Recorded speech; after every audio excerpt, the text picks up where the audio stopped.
How is it like? Is it more in males, more in females, or is it like same?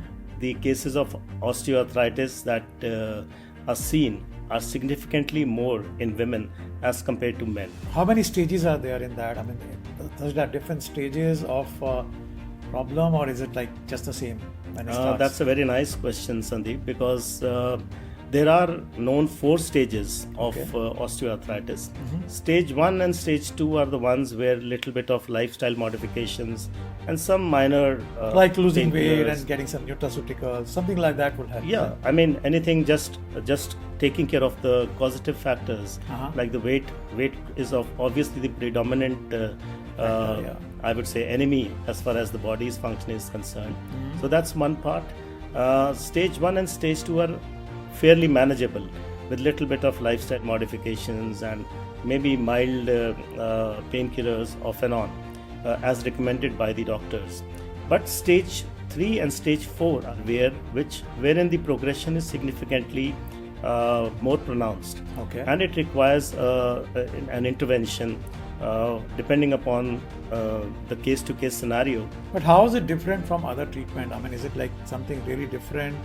It really speeds up the joint relief, or what exactly is this?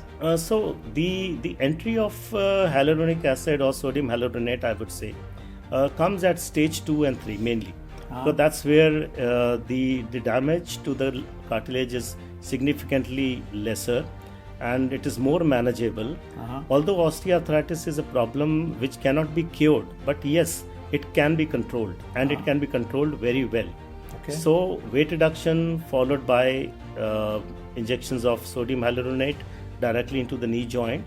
These innovative products, whenever you talk about these, there are always some side effects or maybe some precautions to really have that optimum result. So what do you think are the side effects of this, and what are the precautions a person should take? Talking of side effects, one of the biggest issues which one gets to see is that since there are various products of the same type available. What tips you would like to give to our viewers who are facing the knee problems, especially osteoarthritis, that what all they should do to make sure that the joints are well? And sometimes people talk about this cartilage protein. I mean, does it really help to consume that for your joints?